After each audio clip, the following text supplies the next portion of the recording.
Hello students, कैसे हैं आप। चलिए शुरू करते हैं एनसीईआरटी के क्लास 7th का चैप्टर 2 न्यूट्रिशन एंड एनिमल्स। जैसा कि ऑलरेडी मैंने क्लास 7th में बताया है कि न्यूट्रिशन क्या होता है। ये भोजन लेने की एक टेक्निक है एनिमल्स में या प्राणियों में।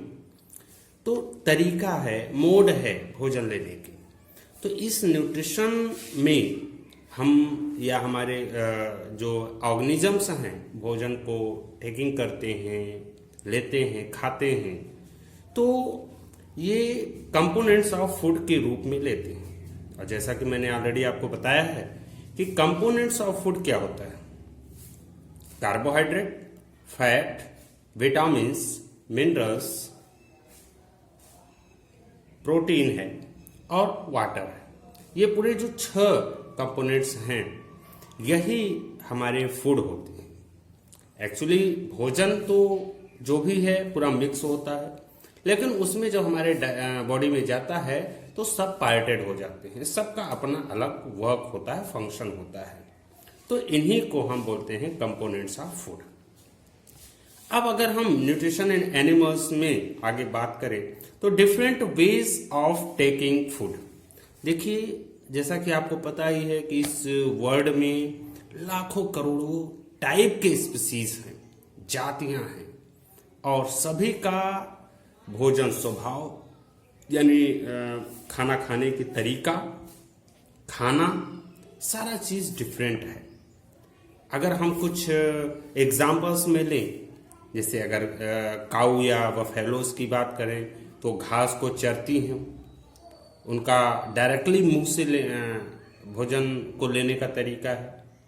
अगर हम किसी इंसेक्ट्स की बात करें, फॉर एग्जांपल हनी बी, तो अगर हनी बी की बात करें तो फ्लावर्स से उनके नेक्टर्स को कलेक्ट करती हैं, यानी उनके जूस को कलेक्ट करती हैं फ्लावर्स के, और ये सक करके भोजन लेती हैं। इसी तरह मॉस्किटो है, मॉस्किटो एनिमल के ब्लड को सक करता है। तो हम लोगों का जो तरीका है, हम लोग डायरेक्टली या इनडायरेक्टली लिक्विड या सॉलिड के रूप में भोजन को प्लांट से या एनिमल से, दोनों के प्रोडक्ट को हम हाथ से या डायरेक्टली मुख से भी कुछ दूसरे जो ऑर्गेनिजम्स हैं ग्रहण करते हैं। तो इनका जो एक तरीका है भोजन लेने का, तो अलग अलग ऑर्गेनिजम्स में अलग अलग होता है। चलिए हम अब जानते हैं आगे कि डाइजेशन इन ह्यूमंस, जैसा कि मेरा मेजर टॉपिक ही है डाइजेशन इन ह्यूमंस। तो डाइजेशन इन ह्यूमंस में सबसे पहले हमें जानना होगा इन रिटेन कि फूड कंपोनेंट्स यानी carbohydrate, fat, minerals, protein, vitamins और वाटर, ये जो फूड कंपोनेंट्स हैं यही हमारे भोजन के रूप में हम ग्रहण करते हैं। चाहे हम नहीं, सारे ऑर्गेनिजम्स, इस संसार में जितने भी ऑर्गेनिज्म हैं। अगर हम डाइजेशन इन ह्यूमंस की बात करें तो ह्यूमन के डाइजेशन में एलिमेंट्री कैनाल और डाइजेस्टिव ग्लैंड्स, ये 2 मिल करके पूरा डाइजेशन कंप्लीट करती हैं। देखिए, एलिमेंट्री कैनाल में बॉडी के जो पार्ट हैं, यानी कि एलिमेंट्री कैनाल एक नली होती है, ट्यूब्स होती है, जिसमें कई पार्ट्स होते हैं उनके, जैसे कि mouth and buccal cavity. Mouth मुंह होता है और बक्कल कैविटी मुख गुहा होती है, यानी मुख में जो स्पेस होता है। सेकेंड नंबर पे बात करें तो द फूड पाइप, या इसी को हम ईसोफेगस बोलेंगे। थर्ड नंबर पे स्टमक, फोर्थ नंबर पे स्मॉल इंटेस्टाइन, और 5 नंबर पे लार्ज इंटेस्टाइन होता है। स्मॉल इंटेस्टाइन के बाद लार्ज इंटेस्टाइन, जिसका एक लास्ट में 2 और पार्ट होते हैं लार्ज इंटेस्टाइन के ही, रेक्टम और एनस। सो एलिमेंट्री कैनाल माउथ से स्टार्ट हो करके एनस तक जाती है। जो भी हम भोजन टेकिंग करते हैं, लेते हैं, खाते हैं, माउथ से शुरू करते हैं और पूरी प्रोसेस होने के बाद एनस के थ्रू अनडाइजेस्टेड या अपच भोजन जो हमारे शरीर में जरूरी नहीं है या हमारा शरीर जिसको नहीं ले पाया है उसे अपच के रूप में शरीर से बाहर एनस के थ्रू निकाल दिया जाता है। अगर हम डाइजेस्टिव ग्लैंड्स की बात करें तो जो मेजर ग्लैंड्स हैं उनमें से एक है सैलाइवरी ग्लैंड्स, दूसरा लीवर और तीसरा पैनक्रियास। सैलाइवरी ग्लैंड्स मुख में, लीवर और पैनक्रियास स्टमक के ऊपर और नीचे पाए जाते हैं। ये हम आपको अभी और डिटेल में बताएंगे। नेक्स्ट में हम जाते हैं तो process of human digestion. Human का जो डाइजेशन है वो प्रोसेस 5 प्रोसेस में पूरा होता है। पहला इंजेशन, दूसरा डाइजेशन, तीसरा एब्जॉर्प्शन, चौथा एसिमिलेशन और पांचवा इजेशन। स्टूडेंट्स आप इसको वीडियो पॉज करके अच्छी तरह से देख लीजिए, अपनी कॉपी में लिख लीजिए, क्योंकि अभी जब हम डायरेक्टली इसको समझाएंगे तो आपको देखते रहना पड़ेगा। और ये 5 प्रोसेस होते हैं। माउथ में टीथ भी होता है, जैसा कि ऑलरेडी आपको पता ही है। टीथ देखिए 2 टाइप्स के हो सकते हैं, होते ही हैं। एक होता है मिल्क टीथ और दूसरा होता है परमानेंट टीथ। तो जो मिल्क टीथ होता है वो मिल्क टीथ संख्या में ये 20 होते हैं, यानी 20 इन नंबर, 20 इन नंबर्स, और 3 टाइप्स के ये होंगे। उसी तरह परमानेंट टीथ की बात करें तो 32 इन नंबर्स और 4 टाइप्स के होंगे।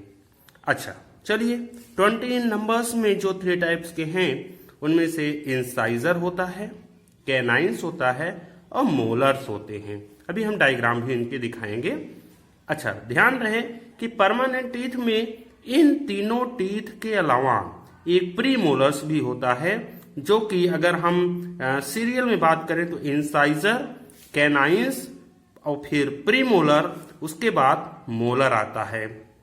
अगर हम इसके डेंटल फार्मूला की बात करें, डेंटल फार्मूला,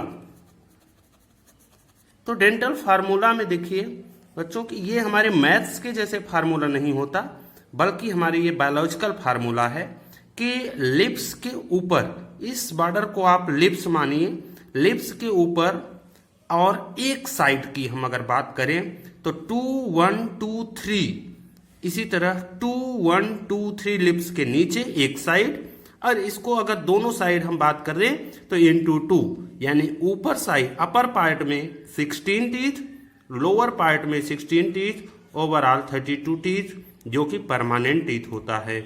इसी तरह मिल्क टीथ में 2102 upon 2102 into 2 is equal to 10 upon 10 is equal to 20, यानी 20 दांत, 20 टीथ मिल्क टीथ होते हैं जो छोटे बच्चों में पाए जाते हैं। ओके स्टूडेंट्स, अगर हम ह्यूमन डाइजेस्टिव सिस्टम की बात करें तो उनमें अगर डायग्राम देखें, ह्यूमन डाइजेस्टिव सिस्टम में सबसे ऊपर माउथ जो यहाँ पे है, माउथ के बाद ये होती है बक्कल कैविटी। बक्कल कैविटी मुख के अंदर जो स्पेस होता है उसको कहते हैं। और फिर नेक्स्ट में आता है सैलाइवरी ग्लैंड्स, जो कि मुख के पास ही पाया जाता है। इसोफेगस या फूड पाइप भी बोलते हैं, एक लंबी नली होती है, और आगे चल करके स्टमक, जो कि एक लंबा चौड़ा स्पेस एरिया होता है जहां पे फूड कलेक्ट होता है, और इसके जस्ट ऊपर लीवर और गॉल ब्लैडर होता है। लीवर एक ग्लैंड्स है जो कि बॉडी की सबसे लार्जेस्ट ग्लैंड होती है, और गॉल ब्लैडर जो कि लीवर का ही सिक्रीशन, यानी लीवर का जूस जिसको हम बाइल जूस बोलते हैं, वो आकर के इसी गॉल ब्लैडर में कलेक्ट होती है, समय समय पे डाइजेस्टिव ट्रैक्ट में आती रहती है। पैनक्रियास भी एक अनदर टाइप का ग्लैंड्स होती है, जो कि ये भी अपना डाइजेस्टिव जूस निकाल करके यानी सिक्रीट करके इस डाइजेस्टिव ट्रैक्ट में डालती रहती है। आगे आते हैं तो इंटरनल पार्ट में देखो तो स्मॉल इंटेस्टाइन होता है, और ये स्मॉल इंटेस्टाइन बहुत लंबी होती है स्टूडेंट्स, 7 पॉइंट। ये अगर हम इसकी लेंथ की बात करें तो ये 7.5 मीटर लंबी होती है। इसी तरह ये आगे चल करके यहाँ पे लार्ज इंटेस्टाइन में मिल जाती है। और अगर लार्ज इंटेस्टाइन की बात करें तो 1.5 मीटर लेंथ में होती है, लंबी होती है। और ये चौड़ाई में छोटी से यानी स्मॉल इंटेस्टाइन से ज़्यादा होती है, लेकिन लंबाई में कम होती है। लार्ज इंटेस्टाइन का ही एक बाद में एकदम लास्ट में चौड़ा पार्ट होता है जिसको बोलते हैं रेक्टम। ये रेक्टम वाला पार्ट जहाँ पे अनडाइजेस्टेड फूड कलेक्ट होता है। और इसके बाद एनस जो कि गुदा द्वार है, यानी ऐसे सब्सटेंस जो बॉडी के लिए जरूरी नहीं है अनडाइजेस्टेड फूड को शरीर से आउट करने का एक इस पे पोर है या रास्ता है। अगर स्टूडेंट्स हम टीथ की बात करें, जैसा कि ऑलरेडी मैंने आपको बताया, हमें लगता है कि आप समझ में न पाए होंगे क्योंकि वहाँ पे आप डायरेक्टली रिटन में न समझे होंगे। अब डायग्राम में हम देखते हैं, एकदम पीछे देखो मोलर 3, 1 2 3, 3 मोलर हैं। अगर हम प्री मोलर की बात करें तो 1 और 2। इसी तरह कैनाइन की बात करें तो सिर्फ 1 इस साइड, और इंसाइजर की बात करें तो 2। देखिए स्टूडेंट्स, ये जो बीचों बीच का पार्ट है, हम इसको लोअर पार्ट या अपर पार्ट किसी एक को आप समझ सकते हैं। ये तो लोअर पार्ट ही दिखा रहे हैं मान लीजिए। तो लोअर का जो ये हम बीचों बीच पार्ट किए हैं, तो अगर एक साइड की बात करें और इस तरफ से हम काउंट करें तो 2 इंसाइजर होते हैं, 1 कैनाइन होता है, 2 प्रीमोलर होता है और 3 मोलर होता है। इसी तरह सेम इधर भी है 2 1 2 3। और मैंने आपको डेंटल फार्मूला भी बता दिया कि नीचे कि 2 1 2 3 एक साइड और उसी तरह दूसरी साइड। इसी तरह ऊपर भी 2 1 2 3 एक साइड और दूसरी साइड। और इसको हम उस डेंटल फार्मूला में बात कहें तो जैसा कि मैंने लिखा है यहाँ 2 1 2 3, ये मल्टीप्लाई 2 कर दो, ये अपर और लोअर कि हम एक साइड की बात कर रहे हैं और इसी को डबल कर देते हैं तो ये हो जाता है 16/16, यानी कि ये 32 परमानेंट टीथ होता है। तो स्टूडेंट्स, जैसा कि आपको मैंने अभी डायग्राम के थ्रू समझाया, अब उसको डिटेल में हम आपको बताते हैं। आप इसको जो डायग्राम मैंने दिखाया पॉज करके अच्छी तरह से देखिएगा और देखने के बाद समझते भी रहिए, और अब जो मैं बता रहा हूं उसको भी अच्छी तरह से समझिएगा। देखिए, ह्यूमन का जो डाइजेस्टिव सिस्टम होता है ये माउथ से लेकर के एनस तक जाता है। मैंने आपको पार्ट बता दिया। माउथ से लेके एनस तक जो ह्यूमन डाइजेस्टिव सिस्टम होता है उनमें 2 तरह के ब्रॉड सेक्शन में हम डिवाइड कर सकते हैं। एक डाइजेस्टिव ट्रैक्ट जो नली होती है, और दूसरा डाइजेस्टिव ग्लैंड्स जो कुछ जूस जिसको हम एंजाइम कहते हैं वो सिक्रेट करती है, निकालती है। देखिए, सिक्रेशन जो एंजाइम का होता है ग्लैंड्स के थ्रू, वो हमारे फूड को डाइजेस्ट करने में हेल्प करती है। यानी कि एलिमेंट्री ट्रैक्ट एक रास्ता होता है हमारे भोजन का, और डाइजेस्टिव जूस जो है एंजाइम वो हमारे भोजन को डाइजेस्ट करती है। अब हम आपको बताएंगे आगे कि किस तरह से हमारे डाइजेशन जो बॉडी में होती है वो कैसे होती है। तो फिर जैसा कि हम या कोई भी ऑर्गेनिजम्स डायरेक्टली और इनडायरेक्टली प्लांट्स के ऊपर ही डिपेंड होता है, चाहे वो कार्निवोरस ऑर्गेनिज्म ही क्यों ना हो, क्योंकि वो भी किसी हर्बिवोरस एनिमल्स को खाता है। और अगर हर्बिवोरस किसी प्लांट्स को नहीं खाएगा तो वो कैसे जीवित रहेगा। सो इनडायरेक्टली ही सही, लेकिन सारे ऑर्गेनिजम्स प्लांट के ऊपर ही डिपेंड होते हैं। तो सभी लोग अपने मुख से भोजन करेंगे।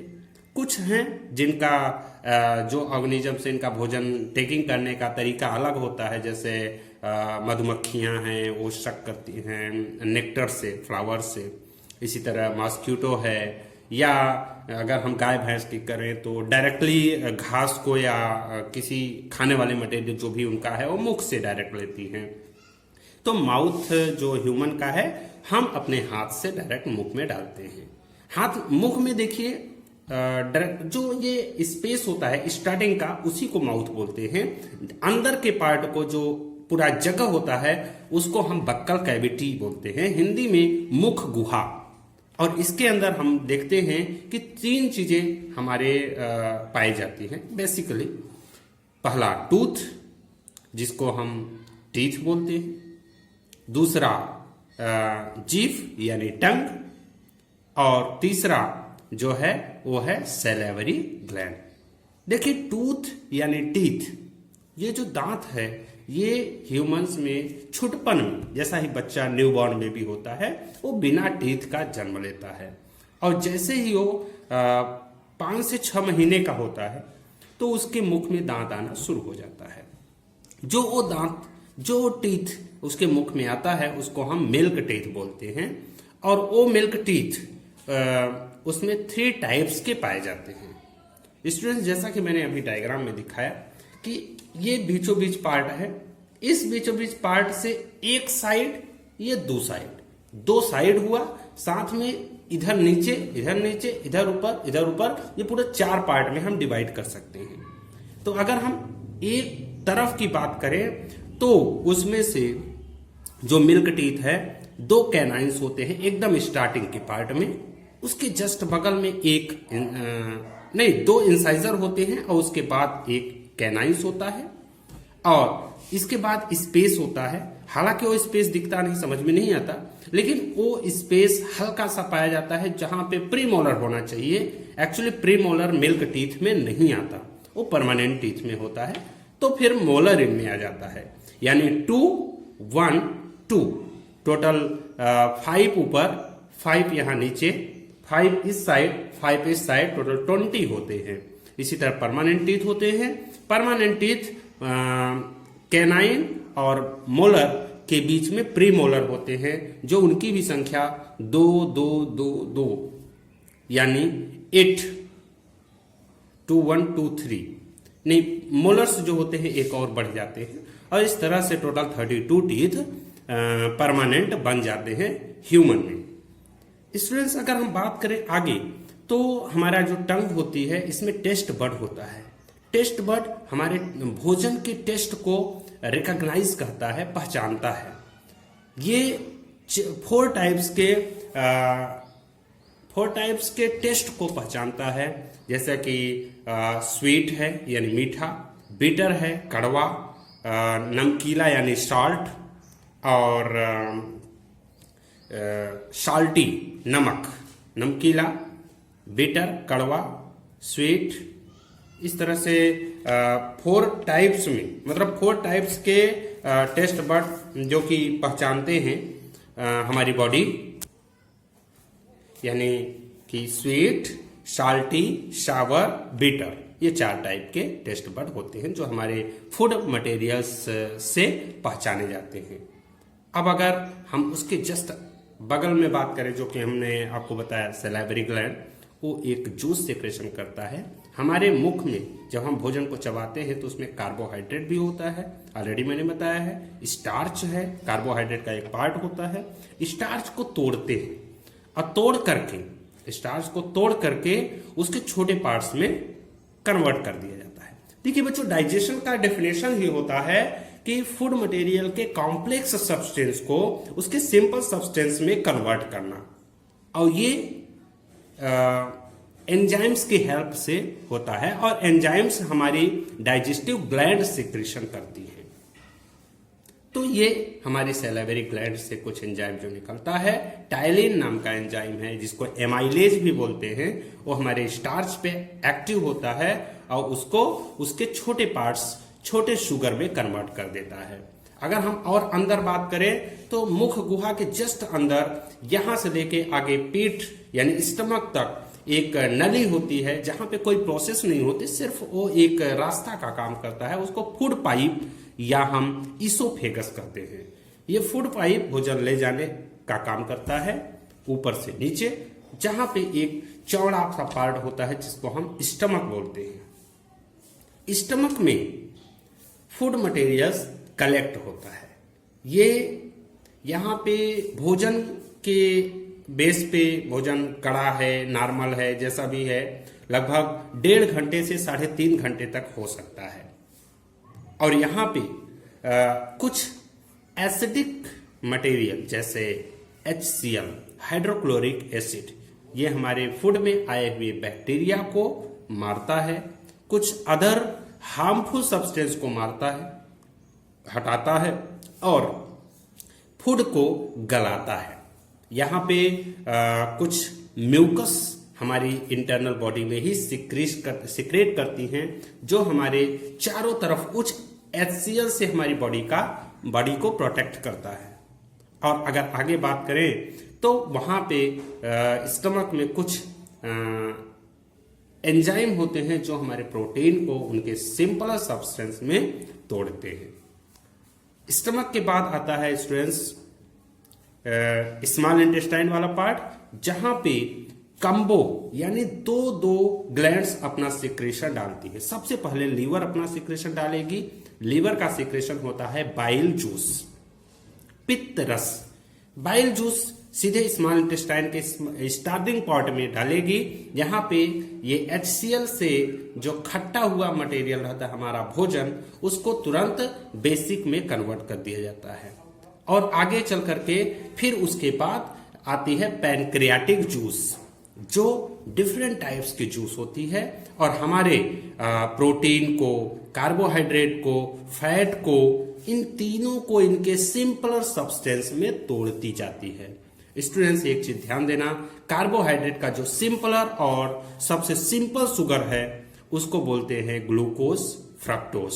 इसी तरह से अगर हम फैट की देखें तो फैट को फैटी एसिड में, और प्रोटीन को देखें तो उसको एमिनो एसिड में कन्वर्ट कर दिया जाता है। ये पूरी प्रोसेस छोटी यानी स्मॉल इंटेस्टाइन में 3 पार्ट में डिवाइड होता है, इलियम, सीकम और ड्यूडेनम। इन तीनों पार्ट में डाइजेस्ट हो जाती है। भोजन का सारा पार्ट, भोजन का सारा भोजन हमारा स्मॉल इंटेस्टाइन में डाइजेस्ट हो जाता है। और फिर आगे आती है लार्ज इंटेस्टाइन। लार्ज इंटेस्टाइन की बात करें तो वहां पे स्पेस तो ज्यादा होता है, लेकिन स्मॉल इंटेस्टाइन की अपेक्षा बहुत छोटी होती है। स्मॉल इंटेस्टाइन 7.5 मीटर की होती है, जबकि लार्ज इंटेस्टाइन 1.5 मीटर की होती है। अगर दोनों को जोड़े तो ये 9 मीटर की होती है। वैसे अप्रॉक्स 9 से लेकर 10 मीटर तक हमारा पूरा एलिमेंट्री कैनाल होता है। तो 1.5 मीटर की जो ये लार्ज इंटेस्टाइन है, यहाँ पे बहुत सारे बैक्टीरियल फंक्शन होते हैं, जिससे कुछ हमारे डाइजेस्टेड फूड से ही, डाइजेस्टेड फूड जो हैं या अनडाइजेस्टेड फूड, इन्हीं से बहुत सारे विटामिन्स हमारे उस बैक्टीरिया के थ्रू हमारी बॉडी में चला जाता है। और इस तरह से वाटर का भी वहीं पे एब्जॉर्प्शन होता है। स्टूडेंट्स ध्यान देना कि स्मॉल इंटेस्टाइन तक पूरा भोजन की जो प्रोसेस होती है, इसको हम डाइजेशन बोलते हैं, और उसके पहले भोजन लेने की जो प्रोसेस होती है उसको हम इंजेशन बोलते हैं।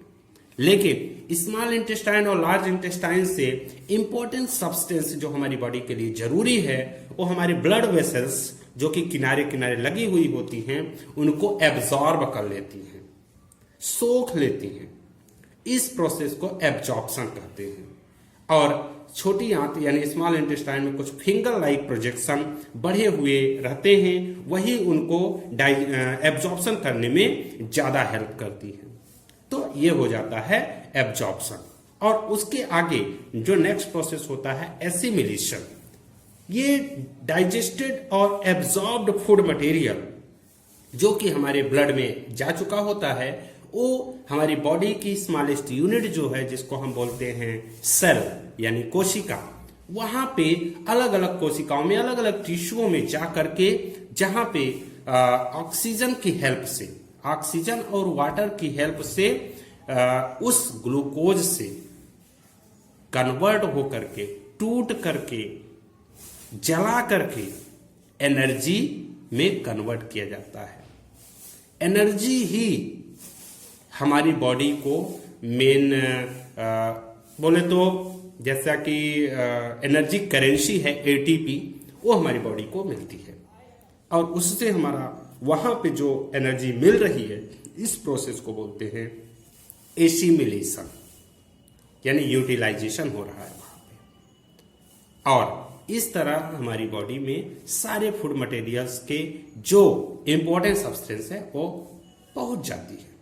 तो एसिमिलेशन तक की प्रोसेस होती है और जो लास्ट जो प्रोसेस होती है इजेशन, बचे हुए अनडाइजेस्टेड फूड मटेरियल जो हमारे शरीर के लिए जरूरी नहीं है या किसी वजह से डाइजेस्ट नहीं हुए, वो सब्सटेंस अनडाइजेस्टेड फूड मटेरियल धीरे धीरे बड़ी आंत यानी लार्ज इंटेस्टाइन, आगे लार्ज इंटेस्टाइन के लार्जर पार्ट में जाती है जिसको बोलते हैं रेक्टम। वहां पे कलेक्ट होती है, बैक्टीरियल फंक्शन होता है और पूरी तरह से फीकस में कन्वर्ट करके और फीसेस में कन्वर्ट करके एनस के थ्रू बाहर कर दिया जाता है। इस प्रोसेस को बोलते हैं इजेशन।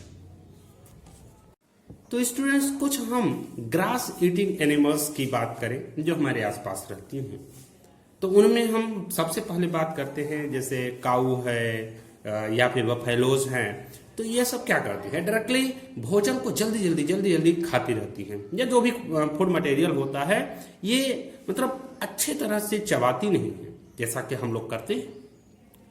तो आप समझ नहीं पाते होंगे आखिर बात क्या है। एक्चुअली इनका जो डाइजेस्टिव सिस्टम होता है बेसिक सेम है, लेकिन इनका जो डाइजेस्टिव ट्रैक्ट है यानी जो इनका स्टमक है वो 4 पार्ट में डिवाइड होता है। और सबसे बड़ा वाला पार्ट जो स्टार्टिंग का पार्ट होता है इसको बोलते हैं र्यूमेन। और ये जो र्यूमेन है यहाँ पे स्टमक का ये सबसे बड़ा पार्ट है और यहाँ पे आकर के ये भोजन कलेक्ट होता है। जो भोजन जल्दी जल्दी ये कट करके खाती हैं उसको बोलते हैं कर्ड, CUD, कड। और ये कड वाला पार्ट आगे चल करके रूमिनेशन की प्रोसेस होती है, यानी जब ये एनिमल्स आराम से बैठ जाती है कहीं या खड़ी ही रहती हैं लेकिन आराम से हो जाती हैं, तब उसी भोजन को फिर से मुंह में लाती हैं और वहां पे अपने माउथ में दांत से उसको पीसती हैं। जो ये पीसने की प्रोसेस होती है इसको बोलते हैं रूमिनेशन। और ये रूमिनेशन उनके माउथ में होने के बाद फिर सेकंड उनके थर्ड स्टमक में जाता है, क्योंकि फर्स्ट से सेकंड और सेकंड से माउथ में, माउथ से थर्ड स्टमक में जाता है और थर्ड स्टमक से फिर फोर्थ स्टमक और आगे चल के डाइजेस्ट होता है। ऐसे एनिमल्स को हम रूमिनेट्स एनिमल्स कहते हैं क्योंकि इनके बॉडी में रूमिनेशन की प्रोसेस होती है। स्टूडेंट्स, ये चीज जानना जरूरी है आपके लिए कि कुछ एनिमल्स जैसे हॉर्स है, रैबिट्स है या यही गाय भैंस है, ये क्या करते हैं कि इनकी स्मॉल इंटेस्टाइन के पास कुछ एक नया सब्सटेंस होता है, कुछ अलग होता है जिसको बोलते हैं हम सीकम। और यहाँ सीकम में बहुत लंबी सीकम होती हमारे बॉडी में भी है लेकिन बहुत ही छोटी होती है। जो हमारी बॉडी में होती है सीकम वो अब यूजुअल नहीं है, अब किसी काम की नहीं होती, बस ऐसे ही रखी हुई है। लेकिन जो इन शुद्ध प्योर वेजिटेरियन हैं जो ये ग्रास ईटिंग एनिमल्स, इनकी बॉडी में होता है और वो क्या करता है कि उस सीकम में बहुत सारे बेनिफिशियल बैक्टीरिया होते हैं और ग्रास में सबसे ज्यादा मात्रा में जो होती है वो होती है सेलुलोज। सेलुलोज एक कार्बोहाइड्रेट का पार्ट है, कार्बोहाइड्रेट का एग्जाम्पल है। तो ये सेलुलोज हम डाइजेस्ट नहीं कर सकते, कोई कार्निवोरस एनिमल डाइजेस्ट नहीं कर सकता। एक्चुअली ये भी डाइजेस्ट नहीं करते, डाइजेस्ट करते हैं वो बैक्टीरियल फंक्शन के थ्रू ही डाइजेस्ट होता है। और वहां पे सीकम में सेलुलोज का डाइजेशन बैक्टीरिया के थ्रू होता है और उससे इनको एनर्जी मिलती है। उससे इनको क्या होता है कि शुगर में वो कन्वर्ट कर दिया जाता है यानी ग्लूकोज में, और वो आगे चलकर एसिमिलेशन के प्रोसेस के थ्रू एनर्जी मिलती है। तो इनका जो चीफ यानी मेन एनर्जी का प्रोडक्ट है वो है सेलुलोज, जो कि हमारा वो प्रोडक्ट नहीं है, क्योंकि हम सेलुलोज को डाइजेस्ट कर ही नहीं सकते। और ये इनका इसलिए बताना जरूरी था क्योंकि ये डिफरेंट है। और इसके बाद हम कुछ माइक्रोस्कोपिक ऑर्गेनिज्म की बात करें, जैसा कि एक एग्जांपल है अमीबा। अमीबा एक फ्रेश वाटर में रहने वाला स्मॉल सिंगल सेल्ड ऑर्गेनिज्म है। और ये जो सिंगल सेल्ड ऑर्गेनिज्म अमीबा, इसका शेप और साइज भी एकदम फिट नहीं होता, क्योंकि ये वाटर के करंट के अकॉर्डिंग चलता है। इनकी बॉडी में चारों तरफ पाया जाता है, जिसको बोलते हैं सेल मेम्ब्रेन। और सेल मेम्ब्रेन जिधर ही अपनी एक बढ़ी हुई फिंगर लाइक प्रोजेक्शन बना लेती है, उसी तरफ ये जाने लगता है। और उस फिंगर लाइक प्रोजेक्शन को बोलते हैं स्यूडोपोडिया। स्यूडोपोडिया का मतलब फॉल्स फीट, लेकिन ये मूवमेंट करने में हेल्प करती है इनका वो जो भोजन लेने का, टेकिंग करने का सिस्टम होता है, ये क्या करती है, जब भी कोई स्मॉल माइक्रोस्कोपिक ऑर्गेनिजम्स को देखती हैं तो उनके चारों तरफ अपनी इस मेम्ब्रेन को लगा लेती हैं और लगा करके वो एक फूड वैक्यूल बना देती है, क्योंकि अंदर फूड होता है, उस माइक्रोस्कोपिक के चारों तरफ एक लेयर बना के अपने बॉडी में एंट्री करा लेती है। एंट्री करा लेने से वो जो वैक्यूल बना, गोलाकार स्ट्रक्चर बना, उसको हम बोलते हैं फूड वैक्यूल। और ये जो फूड वैक्यूल है, ये आगे चल करके इनकी बॉडी में डाइजेस्ट हो जाता है। सो हमने आज जाने, हम लोग क्या जाने आज, डिफरेंट टाइप्स के ऑर्गेनिजम्स की भोजन लेने के तरीके, ह्यूमन डाइजेस्टिव सिस्टम जो कि full detail in structure with structure, some ruminants organism जैसे काऊ, बफेलो, ये जो घास चर के खाती हैं, इनके डाइजेशन की तरीका, और एक वेरी स्मॉल माइक्रोस्कोपिक ऑर्गेनिज्म जो कि है अमीबा। अब आगे बढ़ते हैं और इंपॉर्टेंट बात करते हैं। डाइजेशन से संबंधित कुछ बीमारियां भी होती है हमारी बॉडी में। हम बेसिकली ह्यूमन की बात करें तो हमारे टूथ में, दांत में, हमारा जो ये मुख के अंदर लार होता है, हल्का एसिडिक होता है, बहुत हल्का। लेकिन अगर कुछ भी शुगर वगैरह हम ले लेते हैं तो थोड़ा ज्यादा एसिडिक हो जाता है। एसिडिक यानी खट्टापन। अब अगर हम भोजन करने के बाद अपने दांत को अच्छी तरह से साफ ना करें, अच्छी तरह से कुल्ला ना करें, दिन में 2 बार ब्रश ना करें, तो हमारे दांत में टूथेक हो जाता है, यानी बैक्टीरियल इन्फेक्शन हो जाता है। और धीरे धीरे ये बैक्टीरियल इन्फेक्शन दांत को कीड़ा, कालापन कर देते हैं और आगे चल करके ये हमारा दांत खराब हो जाता है। अगर हम शुरुआती से ही दिन में 2 बार, यानी रात को सोने से पहले, खाने के बाद और मॉर्निंग में जगने के बाद अगर ब्रश करें और हर खाना खाने के बाद अच्छी तरह से मुंह को कुल्ला और साफ करें, तो हमारे दांत में टूथेक नहीं होगा। इसी तरह से एक दूसरा प्रॉब्लम्स आती है हमारी डाइजेस्टिव सिस्टम में, वो है डायरिया। जब हमारे डाइजेस्टिव सिस्टम में HCl की प्रॉब्लम या हमारा स्टमक में कुछ भी प्रॉब्लम्स है या सूटेबल नहीं है भोजन लेने के लिए, और फिर भी हम अगर ज़्यादा खाते हैं, फिर भी हम खाते हैं, या कुछ ऐसी चीज़ें जैसे ज़्यादा ऑयली सब्सटेंस है अगर हम खा रहे हैं, फास्ट फूड खा रहे हैं और हमारा बॉडी उसको एडजस्ट नहीं कर पाया, तो क्या होता है कि डायरिया हो जाती है। और डायरिया हो जाने से फिर भी हमारी बॉडी कमज़ोर हो जाती है। सो ये भी हमें ध्यान देना है कि ज़्यादा ऑयली सब्सटेंस, ज़्यादा फास्ट फूड नहीं खाना है। हमें भोजन में हेल्दी फूड सब्सटेंस लेना है। फ्रूट्स, वेजिटेबल्स और पल्सेस, घी, मिल्क, सारे सब्सटेंस को शामिल करना है, क्योंकि हमने आपको बताया है कि कंपोनेंट्स ऑफ फूड में इतनी सारी चीजें होती हैं, वो सब के सब हमारे भोजन में होना जरूरी है। डाइजेशन को अच्छा रखने के लिए हमें सैलड यानी सलाद खाना बहुत जरूरी है और उसको अच्छी तरह से चबा के खाना चाहिए। इसी तरह से कुछ हमारे अगर स्टमक में प्रॉब्लम्स आ जाती है तो कभी कभी वोमिटिंग भी होती है, यानी हमारा स्टमक उसके लिए एडजस्ट नहीं कर पाता और उस भोजन को हमारे फूड पाइप और माउथ के थ्रू बाहर कर देता है। उस समय स्टूडेंट्स कभी भी हमें दोबारा भोजन नहीं करना चाहिए जल्दी, यानी कुछ समय हमें हमारे पेट को, हमारे बॉडी को रेस्ट देना चाहिए। कुल्ला करके हमें चुपचाप रेस्ट लेना चाहिए और जल्दी ही हम ठीक हो जाएंगे। बाकी डॉक्टर से आप सलाह ले सकते हैं।